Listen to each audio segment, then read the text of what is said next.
Hello guys, ஒரு high pressure match ஓகேங்களா. இந்தியாவுக்கும் இங்கிலாந்துக்கும் ஃபைனலுக்கு போகக்கூடிய ஒரு மேட்ச்சு ஓகேங்களா. இந்தியா ஃபஸ்ட்டு பேட்டிங் சூஸ் பண்ணி கிட்டத்தட்ட 253 ரன்னு. ஸ்டார்டிங்கில் அபிஷேக் சர்மாவும் சஞ்சு சாம்சனும் ஓப்பனிங் இறங்குறாங்க. அபிஷேக் சர்மா ஃபர்ஸ்ட் ஓவரில் லாஸ்ட் பால்லே 5வது பால்லே அவுட்டு ஓகேங்களா. சஞ்சு சாம்சன் மட்டும் நின்று கிட்டத்தட்ட 89 ரன்னு. கிட்டத்தட்ட 89 ரன்னு, 7 சிக்ஸு 8 4 ஓகேங்களா. தலைவன் கிட்டத்தட்ட ஒரு ஸ்பின்னர் கிட்ட போய் அவுட் ஆயிட்டாப்ல. ஓகே, 6 எப்படியாவது அடிச்சிடணும், நம்ம ஒரு கிட்டத்தட்ட 2 6ல் மேட்சை முடிச்சிடணும், நம்ம 100 போட்டுருணும்னு ஒரு எண்ணத்தில் அடித்து முடிச்சு அவுட் ஆயிட்டாப்ல. அபிஷேக் சர்மா அவுட் ஆனோடனே இஷான் கிஷன் வந்தாப்ல. இஷான் கிஷனும் நல்லா ஆடினாப்ல, நல்ல ஒரு இன்னிங்ஸை கொடுத்தாப்ல ஓகேங்களா. ஒரு கேட்ச் அவுட்னால போயிடுச்சு.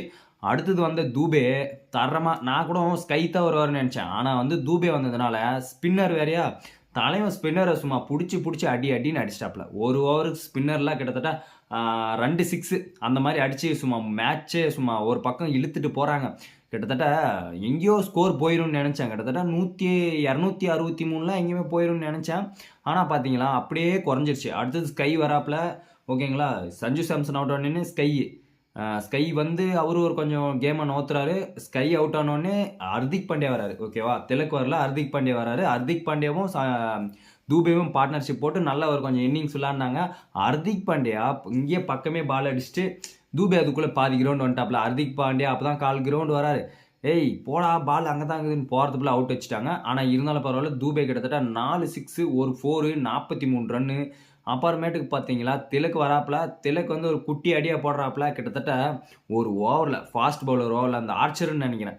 ஃபர்ஸ்ட் பால் 6, 2வது பால் டாட்டு, அடுத்தது 6, அடுத்தது 6, அடுத்த பால் அவுட்டு. ஆனால் தலைவன் இன்னிங்ஸ் செம்மையாக இருந்துச்சு உண்மையிலே. திலக்குது சரியான ஃபார்மில் விளாட்ல ஓரமாக உட்காரான்ற மாதிரி சொல்கிற மாதிரி இருந்தாங்க. தரமாக விளையாடிட்டு இருந்தாப்புல. ஹர்திக் பாண்டியாவால் கிட்டத்தட்ட தூபேவோட செஞ்சுரி, அதாவது ஆஃப் செஞ்சுரி மிஸ் ஆயிடுச்சு. இருந்தாலும் பரவாயில்ல, கிட்டத்தட்ட 7 விக்கெட்டுக்கு 253 ரன்னு. நெக்ஸ்ட்டு இங்கிலாந்து பேட்டிங் பிடிக்கிறதுக்கு வராங்க. ஃபஸ்ட்டு ஓவரில் ஃபஸ்ட்டு விக்கெட்டை எடுத்துட்டாப்புல ஹர்திக் பாண்டியா. தரமாக போட்டுட்டு இருந்தாப்புல.